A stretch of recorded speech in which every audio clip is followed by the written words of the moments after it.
Vienne avait organisé les premières rencontres internationales sur les expériences, donc sur les expériences de mort imminente, et c'est surtout Elisabeth Kubler-Ross qui avait d'abord décrit ces expériences, même si on n'en parle pas souvent.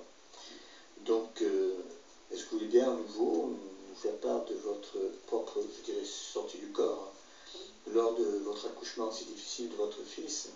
Et c'était donc en 1978.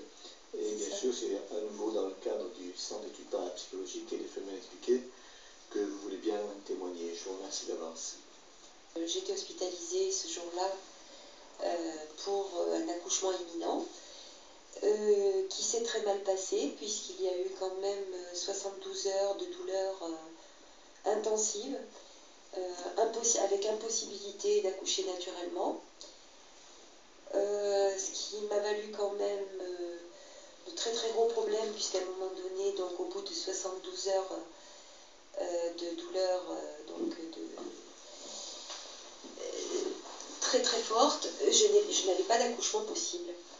Donc les médecins à ce moment-là ont décidé de me descendre pour me faire une césarienne.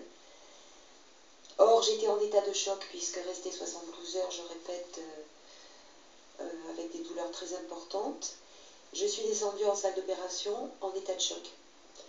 En état de choc avec un commencement d'infection très très grave. Pour vous dire à quel point j'en étais, lorsqu'on m'a descendu, je sautais, je claquais des dents sur la civière où on m'emportait. Donc j'étais dans un état vraiment très critique. On m'a endormie pour me faire une césarienne et je ne me rappelle plus de rien, sauf qu'à un moment donné, je me suis totalement décorporée, c'est-à-dire je suis sortie de mon corps parce que les douleurs n'étaient plus possibles. Je n'en pouvais plus, mon corps n'en pouvait plus. Donc je me suis retrouvée à flotter dans les couloirs de la clinique. Je me suis retrouvée à flotter dans les couloirs de la clinique et je n'avais qu'une obsession, c'était remonter dans la chambre où était ma famille. Ce que j'ai fait, puisque visiblement dans cet état, la volonté compte énormément. Par la volonté, on arrive à faire ce qu'on doit faire. Donc, je me suis retrouvée à flotter au-dessus du lit qui était dans la chambre où était ma famille. Et arrivée là, j'ai tout vu. En fait, j'ai vu ma famille pleurer, j'ai vu ma famille se faire du souci. J'ai vu également le père de mon fils qui était en train de naître tomber le long du mur, s'écrouler et pleurer. Je plaignais beaucoup ma famille, sans savoir que c'était moi qui étais en train de mourir. Je me rendais compte d'absolument rien, parce que moi j'étais en paix, j'étais très bien. Bizarrement, je ne ressentais plus rien, aucune douleur, aucune souffrance, que du chagrin pour voir ce que je voyais, de voir ce que je voyais autour de moi. C'est-à-dire la souffrance de mes proches. Arrivé à un moment donné, j'ai vu rentrer dans la chambre où était ma famille une dame que je me rappelle comme si c'était hier, puisque ce sont des images qui restent gravées, qui me sont restées gravées, comme si elles étaient d'hier. Une dame avec un chignon, brune, avec un tablier à rayures, et qui était une sage-femme visiblement, de la clinique. Et cette sage-femme a dit au père de mon fils, de mes enfants, « Vous avez un beau petit garçon ». Et à ce moment-là, ça m'a fait comme un électrochoc. Il faut vous dire qu'avant cet épisode-là, donc, je me suis retrouvée de nouveau dans mon corps, et sans savoir comment j'y suis rentrée. Sans savoir comment j'y suis rentrée, je n'ai pas eu si vous voulez, de moment où j'ai vu que je rentrais dans mon corps, pas du tout. Et j'ai senti simplement mon corps très lourd qu'on posait sur le lit. Voilà. Mais avant cet épisode, lorsque je flottais dans les couloirs de la clinique, bien avant d'être dans la chambre où était ma famille, je me souviens d'être passée devant la chambre d'une dame qui venait d'accoucher et qui avait eu une enfant mal formée. Effectivement, cet enfant était dans un état terrible, avait un faciès d'animal, tellement elle était... C'était impressionnant à voir. Et tout ça, je l'ai vu en état de NDE, si vous voulez. Bonjour à tous. Là, vous venez de voir un petit extrait d'une femme qui parle de sa NDE. Bon, je ne l'ai pas mis entièrement, le petit extrait, mais bon, je vous mettrai le lien pour ceux qui veulent voir le document dans son intégralité. Dans cette nouvelle vidéo, je ne vais pas vous parler des NDE, parce que j'ai déjà fait d'autres vidéos sur ça, mais je vais vous parler des 7 sphères spirituelles. Ce concept de l'existence de 7 cieux qui se superposeraient dans une dimension parallèle, tout en restant liés à notre monde terrestre, est évoqué dans la Bible et le Coran. Plusieurs interprétations avaient été suggérées, mais celle qui se rapprocherait le plus de la vérité, c'est la version que nous en donnerait le spiritisme. Je pense qu'en évoquant les 7 cieux, la Bible, tout comme le Coran, faisait allusion à cette version spirit qui nous explique que toutes les âmes quittant le monde matériel se retrouvent en fait sur des mondes dits spirituels qui s'échelonneraient sur 7 plans superposés. Dans le monde chrétien, par exemple, certains pères de l'Église mentionnaient souvent ce mystère des 7 cieux. Par exemple, saint Irénée de Lyon, qui était l'un des pères de l'Église du IIe siècle après Jésus-Christ, affirmait le monde se compose de 7 cieux. Y habitent les vertus, les anges et les archanges. Ils remplissent les fonctions du culte envers le Dieu créateur de tout. Dans le livre de l'ascension du prophète Isaïe, on raconte la vision du prophète contemplant le Christ qui traverse les 7 cieux par 2 fois, l'une pour descendre vers la terre et l'autre pour remonter vers les espaces supérieurs. Le prophète ajoutera, j'entendis la voix du Très-Haut, le Père de notre Seigneur, disant à mon Seigneur le Christ, qui sera appelé Jésus, sors et descends tous les cieux, puis tu descendras au firmament et à ce monde. Dans le chapitre 12 des Corinthiens, versets 2 à 4, l'apôtre Paul disait je connais un homme en Christ qui fut il y a 14 ans enlevé jusqu'au 3e ciel. Si ce fut dans son corps, je ne sais pas. Si ce fut hors de son corps, je ne sais pas. Dieu le sait. Et je sais que cet homme, si ce fut dans son corps ou sans son corps, je ne sais pas.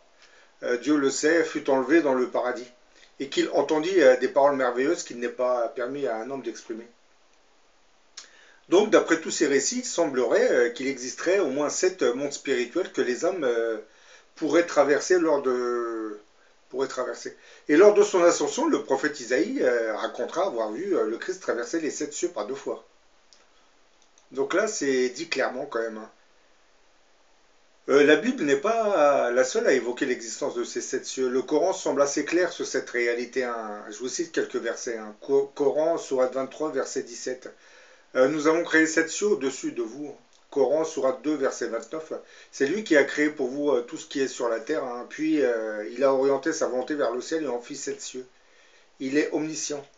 Coran, sourate 41, verset 12. Il les détermina en 7 cieux et révéla à chaque ciel sa fonction. Coran, sourate 71, verset 15. N'avez-vous pas vu comment Dieu a créé 7 cieux superposés?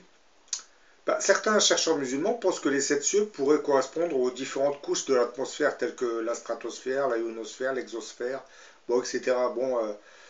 Ces couches seraient au nombre de 7. D'autres disent que les 7 cieux engloberaient les univers qui sont au nombre de 7 dans le Coran. Dieu nous aurait informé qu'au début de la création, il aurait tendu sa volonté vers l'univers, alors qu'il n'était que fumée, et il l'avait formé et équilibré en 7 cieux. Bien que les interprétations essaient de nous en donner une traduction physique, voire astronomique, je pense qu'en réalité, la solution serait d'ordre spirituel. Ces 7 cieux correspondraient aux fameuses 7 sphères spirituelles que les âmes traverseraient grâce à leur travail de purification spirituelle. Mais vous allez me poser cette question, c'est quoi ces fameuses sphères spirituelles, ces 7 sphères spirituelles? Bien que la Bible et le Coran les mentionnent sous le vocable des 7 cieux, le concept de ces 7 sphères spirituelles reste confus, pour ne pas dire incompréhensible pour un être humain qui n'aura aucune connaissance de ce monde spirituel. Les sphères sont au nombre de 7. On a toujours parlé des 7 cieux au 7e ciel, ou 7e ciel. Ce ne sont pas des lieux échelonnés dans l'atmosphère, sur des plans différents. Ce sont des plans spirituels superposés dans la 4e dimension du monde astral. Les sphères comportent chacune 7 plans ascendants, sont ascendantes elles-mêmes. Mais elles ne sont pas ascendantes dans la dimension terrestre qui est la hauteur. Elles sont ascendantes sur des plans spirituels, séparés les uns des autres. Elles ne sont pas un état physique à telle ou telle altitude. Elles sont un état spirituel à tel ou tel taux de vibration. Ne cherchez pas à les désincarner dans le ciel, elles sont sur la Terre, mais dans des plans de pensée différenciés. Et de notre Terre et des autres plans par la fréquence de leurs ondes. Ces sphères sont donc ascendantes dans la quatrième dimension, celui de la pensée. J'ai bien précisé celui de la pensée, c'est des états spirituels. Chaque sphère a elle-même 7 degrés ou 7 paliers différents, correspondant à des fréquences progressivement plus rapides. Lors du passage dans l'au-delà, nous nous trouverons projetés sur le palier qui correspond à la fréquence vibratoire de notre âme. Nous devons ensuite, par la correction que nous apportons à notre moi, c'est-à-dire notre âme, passer d'un degré à un autre au sein de la même sphère. Et cela se fait dans l'invisible. Il n'est pas besoin de retourner sur la Terre pour cette ascension, elle se fait sur place. Puisque lorsque nous sommes dans une sphère, on franchit les 7 degrés dans cette sphère. Chacun de nous va au moment de la séparation du corps physique dans la sphère qui correspondra à son évolution. Il n'y a pas d'erreur possible, car c'est une affaire de fréquence vibratoire de l'âme. Plus la pensée, c'est-à-dire l'âme d'un être désincarné, est élevée et pure, plus ses vibrations, du moins les vibrations de ses ondes, sont rapides. Donc plus ces ondes sont rapides et plus cette âme a de grandes chances d'approcher les hautes sphères. Des sphères dont les vibrations auraient la même fréquence. Pour passer d'une sphère à l'autre, il est absolument nécessaire de venir sur la Terre et ainsi de retourner dans la matière pour progresser. Parce que c'est en se heurtant aux difficultés terrestres que l'on fournit un effort et que l'âme se forme. Quand je dis revenir sur Terre, je parle de la réincarnation. Et bon, à cette question, combien de fois doit-on revenir sur la Terre, nous devons revenir plus de 5 fois, entre 5 et 10 fois en moyenne. On doit se heurter aux épreuves de l'incarnation terrestre pour pouvoir évoluer entre les sphères spirituelles. Par exemple, pendant notre sommeil, notre âme a tendance à se détacher temporairement du corps physique tout en y restant liée par la corde d'argent. Et si cette corde d'argent venait à se couper, c'est la mort assurée. L'âme qui n'est plus reliée à son corps physique s'en détachera lentement pour rejoindre le monde invisible des esprits. Mais tant que nous restons attachés à notre corps physique, l'âme pourra aller dans la sphère qui lui correspondra à sa teinte et par conséquent à la fréquence de ses ondes, mais sur un palier inférieur à celui qu'il occupera après sa mort physique. Parce que tant qu'il est relié au corps terrestre, le corps, c'est-à-dire l'âme, a une fréquence légèrement inférieure à celle qui sera la sienne quand il sera dégagé de la matière. Donc l'âme, lorsque nous sommes en dédoublement astral, c'est ce que nous faisons tous quand on dort. Oui, parce que pour certains, ces voyages dits astro se résument à des rêves, mais en réalité, c'est l'âme qui se promène. Donc, lorsque on est en dédoublement astral, l'âme va se retrouver dans la sphère qui va correspondre à notre état vibratoire, mais sur un plan inférieur à celui qu'elle prendra lorsqu'elle quittera définitivement la matière. Maintenant, je vais vous parler de la première sphère dite du bas astral. C'est la plus basse spirituellement parlant et la plus proche de la Terre. Elle se décomposerait en 7 degrés ou 7 plans, comme toutes les autres sphères, vous me direz. Le 7e plan, lui, vibre sur une fréquence qui le maintient autour de la sphère terrestre. Cette sphère dite du bas astral côtoie le plan terrestre. On y retrouverait toutes sortes d'entités vampirisant l'énergie des vivants. Et les esprits de la nature vivraient sur ce plan. Bien entendu, toutes les âmes de désincarnés qui restent enchaînées au monde terrestre se déplacent dans ce bas astral. Ils continuent de hanter leur maison. Et certains d'entre eux n'hésitent pas à venir à posséder le corps de certains vivants pour assouvir leur penchant matériel, qu'ils ont bien entendu perdu à cause de leur nouvel état qui est devenu esprit. Parce que quand ils étaient tellement marqués par le côté matériel lorsqu'ils vivaient sur Terre qu'ils ne peuvent pas s'en détacher. Donc même après la mort, leur âme a tendance à venir posséder des gens pour jouir des plaisirs de la vie matérielle. C'est pour cette raison que quelquefois on vous dit que un homme ou une femme peut être possédé par plusieurs esprits. Et lorsque vous allez dans les hôpitaux psychiatriques, on pense avoir affaire à des fous. Non, beaucoup de ces gens sont possédés par des esprits. Donc la personnalité est dédoublée. C'est-à-dire c'est une autre personne qui parle à travers la personne Pour la science officielle ou la médecine officielle, hein, on les considère comme des fous, hein, parce que la médecine officielle occulte complètement le monde spirituel, hein, comme vous vous en doutez. Hein. Le bas astral, c'est aussi la sphère qui attire vers elle tous les grands criminels du monde. Hein. C'est là que sont rassemblés tous ceux et toutes celles qui ont, pendant leur passage terrestre, du moins leur incarnation, hein, accompli les actions les plus noires. Hein. Cela se paie très très cher, hein, et pas seulement par des remords, hein, ce serait trop facile. Bah oui, c'est logique. Ces gens-là paient leurs erreurs de conduite par des cauchemars sans fin. Hein. Les assassins sont rassemblés là. Hein. Les voyous qui ont fait souffrir leurs semblables et tout ce que l'humanité a compté d'être perdu, d'âmes perdues surtout, et cependant responsables de leur acte. Hein. Tous vivent dans l'angoisse permanente, se croyant traqués par leurs victimes. Leur vision, c'est comme un film d'horreur. Hein. Leurs pensées si perturbées qu'ils ne voient pas la lumière que Dieu leur dispense. Il leur faut des années à ces gens, à ces âmes, hein, de très nombreuses années, souvent avant de parvenir à réagir, hein, pour demander à revenir sur la terre, hein, afin d'expier d'une façon ou d'une autre leur dette. Hein. Leurs guides vont les y aider, hein, parce qu'il faut une élévation morale très grande pour supporter cette atmosphère infernale. Et c'est vraiment là qu'est l'enfer des religions, hein, mais ce n'est pas un lieu, c'est un état d'âme infiniment douloureux, qui bien entendu correspond aussi à l'enfer. Hein. Là, quand je dis que certaines de ces âmes restent bloquées, il leur faut des années, hein, avant de parvenir à réagir pour demander à revenir sur Terre. Là, on parle que de la réincarnation, parce que c'est des âmes qui ont contracté des dettes karmiques, et elles ne veulent pas se réincarner, donc elles stagnent dans ce bas astral, et lorsqu'elles décident, elles ont des remords ou elles demandent un pardon, on les écoute et on les aide à venir se réincarner. Bon, pour la réincarnation, je vous ai expliqué, hein, ils doivent passer devant un conseil qui va donner l'autorisation, un conseil d'ange. Lorsque cette autorisation sera acceptée, vous avez un lien énergétique qui va se former entre l'âme et puis la mère qui portera le bébé dans lequel sera intégrée l'âme. Sans cette autorisation du conseil d'ange, il n'y a pas de contact entre l'âme qui s'apprête à s'incarner et la mère. Lorsque l'autorisation est faite par le conseil d'ange, vous avez plusieurs liens énergétiques qui vont se connecter entre l'âme et la mère. Quelquefois, cette âme aura tendance à venir tourner autour de cette femme qui va porter le bébé, hein, dans lequel il va s'incarner. Mais ça, les vivants ne voient pas ce genre d'âme, hein, qui tourne autour d'eux, surtout les mères de famille qui s'apprêtent à donner naissance à des nouveau-nés. Hein. Précisons que le travail des démons s'effectue par l'intermédiaire de cette première sphère dite du bas astral. Hein. Mais cela, les musulmans doivent le savoir, puisque c'est écrit dans la sourate 67 du Coran, verset 5. Je vous la cite, hein, nous avons orné le ciel le plus proche de la terre de Masibit pour lapider les démons. Là, c'est dit clairement. Les âmes de désincarnés du bas astral sont des esprits dits non évolués. Hein. Ils sont d'aspect sombre, hein, opaque, hein, et de couleur qui peut varier selon son niveau d'évolution, qui peut varier entre le gris très sombre au gris plus clair. L'opacité de ces esprits est due à leur faible niveau d'épuration. Hein. Donc plus un esprit est épuré, et plus il en émanera de la lumière, ce qui est absent chez cette catégorie d'esprit. Hein.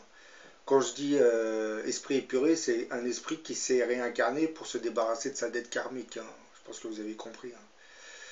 Ces âmes dégagent habituellement de la frayeur et des angoisses, hein, une panique intérieure qui procure l'effet d'un resserrement au niveau du thorax. Comme je viens de le dire, hein, ces âmes désincarnées n'ont pas eu de réincarnation successive, hein, car leur faible niveau d'épuration démontre bien à quel point ils ont stagné pendant des périodes plus ou moins longues dans ce bas astral, hein, refusant d'une fois à l'autre le repentir, le pardon. Hein.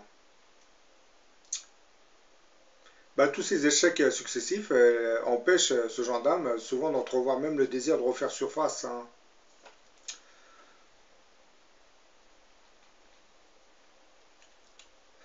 L'âme accepte son sort et s'en contente, hein, car elle ne requiert aucun effort. Hein. Elle est foncièrement malveillante, hein, sans scrupules tordus. Hein. Elle cherche à se regrouper. Et il n'est pas très très rare que lors de manifestations de certains de ces âmes, ces esprits, hein, que l'un se dessine comme le chef d'une bande de 2 voire 3 esprits, hein, tandis que les autres, souvent moins malveillants que leur chef, arbore un rôle de second rôle, hein. Oui, dans le bas astral, vous avez toujours un meneur, un chef de groupe, qui est souvent accompagné par plusieurs esprits, hein. C'est le meneur qui va conduire ces esprits, hein, pour harceler d'autres âmes. Et ces derniers sont souvent retenus par le dominant, hein, contre leur gré, parce que cette âme a assez de pouvoir pour les maintenir sous son aura. Parce que certaines de ces âmes pensent qu'ils sont encore vivants, donc ils pensent qu'ils sont en face d'un caïd. Donc ils en ont peur. Et s'ils savaient que c'était devenu de simples esprits, hein, je pense qu'ils n'auraient pas à craindre grand-chose, hein. Bah, ce genre d'âme aime à semer la terreur chez les incarnés, hein. Il provoque des disputes entre les membres d'une même famille, hein. Parce que comme je viens de le dire, hein, toutes ces âmes de désincarnés, hein, qui se regroupent quelquefois, viennent provoquer des disputes entre les membres d'une famille, hein, voire des querelles entre gouvernements, hein. Bah, la peur qu'il produit chez les incarnés n'est pas inutile, hein, car elle récupère une partie de l'énergie négative qu'ils diffusent, hein, qu'ils stimulent, je dirais. Bah, quand ce genre d'âme de désincarné est présent dans une maison, hein, comme je l'ai dit tout à l'heure, puisque quand vous avez beaucoup d'âmes qui hantent toujours leur maison, hein, on le ressent assez rapidement à cause de la lourdeur, hein. On ressent une certaine oppression, hein, voire des odeurs nauséabondes. Oui, tout ça, ça veut dire que l'âme est à côté. Elle est dans le pavillon ou l'appartement. Beaucoup de ces âmes de désincarnés avaient été de leur vivant, hein, des êtres qui n'avaient aucun scrupule, hein, des meurtriers, des violeurs, bref, tout ce qui était alimenté par la haine et l'orgueil, hein. Et il ne faut pas perdre de vue que l'on est une fois mort ce que nous étions de notre vivant, hein. Il est faux de prétendre qu'un homme ayant vécu une vie à faire du mal, à battre sa femme ou ses enfants, voler son prochain, agresser sexuellement sa fillette, qu'une fois dans l'au-delà, ses fautes ne lui sont pardonnées et qu'il sera libre et heureux avec ses proches décédés, hein. Ben, faut pas se fier aux apparences, hein, parce que ce genre d'âmes ne vont pas être pardonnées, hein. Parce qu'une fois dans le bas astral, il n'aura pas droit à ces contacts, hein, car s'il ne vivra pas au même niveau, surtout si le niveau est plus élevé, il n'y aura pas accès, hein. Il stagnera dans le bas astral, puisque le fait qu'il développe un mauvais caractère va ralentir les vibrations qui animent son âme. Donc ce genre d'âme ne pourra que stagner dans le bas astral. Et le jour où il va se repentir, vous avez des entités, des guides spirituels qui vont venir vers lui, hein, pour lui suggérer une nouvelle réincarnation, hein, pour pouvoir s'épurer de sa dette karmique. Et s'il accepte, eh ben, logiquement, il sera conduit vers une nouvelle mère de famille, hein, et qui permettra de faire naître un bébé dans lequel il pourra s'incarner. Bah, les suicidés, ceux qui se suicident prennent aussi le chemin, hein, c'est pas pour les mêmes raisons, hein, parce que eux, ils ont finalement donné, bah, ils se sont exécutés, hein. Ils ont décidé de rejeter la vie, hein, et là, ils ont, logiquement, en agissant ainsi, c'est comme s'ils commettaient un crime.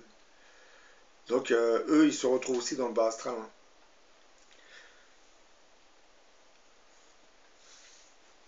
Bon, là, je voudrais préciser une chose, hein, pour pas effrayer tous ceux qui écoutent mes vidéos. Il est faux de prétendre que tous ces esprits du bas astral, hein, quand je dis esprit, je parle des âmes, hein, le resteront pour l'éternité, hein, car l'âme est faite pour évoluer, se repentir, pardonner, hein. Et elle est surtout faite pour s'épurer, hein. Et seulement pour certains, ça leur demandera beaucoup plus de temps, hein. Par contre, un jour, ils en auront marre et ils se repentiront, hein. Ils évolueront en reprenant tout le temps qu'ils ont perdu à errer ça et là dans le bas astral, hein. Un peu comme un élève qui ne fait pas d'efforts et qui reprend ses années scolaires en redoublant sans cesse, tandis que les autres avancent à une vitesse accélérée, hein.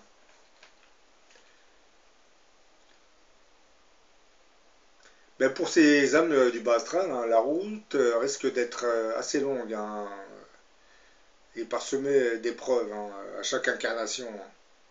Puisque comme ils ont contracté beaucoup de dettes, ils doivent les payer. Donc en s'incarnant, comment dire, c'est une vie d'épreuves qu'ils vivront, hein.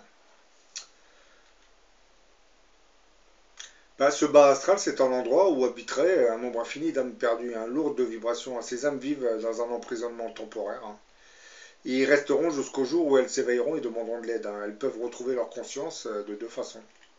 Soit elles se souviennent qu'elles viennent initialement de la source, puisque nous venons tous de la source qui est Dieu, qui aspirent à un retour à la maison. Soit elles ont entendu l'aide qu'on a demandé pour elles. Et dès que la conscience est touchée, la perception finit par se modifier et le reste s'ensuit logiquement. Le simple fait de prendre conscience de quelque chose apporte une vibration différente dans le champ magnétique de l'être, ce qui donne à l'âme une toute autre interprétation de la vie. Donc là, vous venez de comprendre que toutes ces âmes qui sont dans le bas astral, si elles reçoivent certaines de vos prières, peuvent être amenées à changer. Mais bon, précisons tout de même que ça fait des centaines d'années, voire des milliers d'années, que vous avez des âmes qui stagnent dans ce bas astral, vont se réfugier dans des sortes de cavernes, puisque le bas astral, comme je l'ai dit, il a 7 degrés, c'est-à-dire 7 niveaux, et à chaque niveau, vous avez des paysages. Mais bon, les paysages du bas astral, c'est un peu ce que vous voyez dans les films fantastiques américains, c'est ténébreux. Vous n'avez pas de lumière, les arbres sont tordus, couchés par terre. Les maisons, ce sont des grottes. Les gens vivent dans des sortes de grottes. Mais bon, les paysages, c'est une désolation. Parce qu'il n'y a plus de lumière dans ces mondes. Et là, je vous parle d'un degré, parce que vous avez un autre degré où c'est carrément le froid, c'est le pôle Nord. C'est l'hiver toute l'année. Ce sont des âmes qui se sont engluées dans la matière et qui ont commis des crimes abominables. Donc elles se retrouvent dans cet état qui va les projeter dans ces sortes de pôle Nord. Mais bon, je l'ai déjà dit dans d'autres vidéos, dans ce bas astral, on peut aussi trouver des sortes de prisons. Bon, c'est des prisons qui sont conçues spirituellement parlant par les anges. Et dans ces prisons, vous avez certaines âmes, ils sont installés, et on leur diffuse régulièrement les crimes qu'ils ont commis. C'est comme un film sans fin. Et le jour où elles commencent à se repentir, à être désolés de ce qu'ils ont fait sur Terre, et ben là, l'ange qui leur projette ce genre de film va commencer à arrêter la séance et discuter avec l'âme pour savoir si elle est vraiment sincère. Mais en général, nous le savons tout de suite. Lorsqu'une âme décide, veut s'en sortir, l'ange le saura tout de suite si elle est sincère ou pas. C'est instantané. Donc si elle n'est pas sincère, le film, la boucle temporelle du film va continuer. Bon, j'en ai fini avec cette vidéo. Je pense que vous avez un peu compris ce que je voulais dire dans cette vidéo. Les 7 cieux dont les religions en parlent, ce sont en fait 7 plans astraux à travers lesquels les âmes doivent évoluer. Et pour évoluer à travers ces 7 plans, il faut se réincarner pour se purifier. Et bon, jusqu'à la 5e sphère, on peut se réincarner. Mais après, à partir de la 5e sphère, l'incarnation n'est plus obligatoire, on évolue au niveau des sphères. Et bien entendu, entre les sphères spirituelles, qui sont au nombre de 7, vous avez des sortes de passages. Ça peut être des vortex, ça peut être des fleuves. Vous avez certains passages qui peuvent se faire entre les sphères. Mais bon, c'est des passages qui sont plus ou moins contrôlés. Quelquefois, les anges veillent à ne pas voir des âmes se glisser dans des endroits qui ne correspondraient pas. Parce que, comme je l'ai expliqué, une âme, lorsqu'elle arrive dans un plan astral, dans une sphère, elle doit évoluer par palier. Un palier qui se fait sur 7 degrés. On ne peut pas évoluer en quittant un premier palier puis aller directement sur le 7e. Il faut évoluer par palier. Et lorsque ces 7 paliers ont été franchis, l'âme peut franchir la 2e sphère. Et ainsi de suite. Lorsqu'elle accède à la 3e sphère, il faut qu'elle franchisse les 7 paliers, c'est-à-dire les 7 degrés, j'allais dire, de purification, d'initiation surtout. Bon, je vous dis à la prochaine pour une autre vidéo.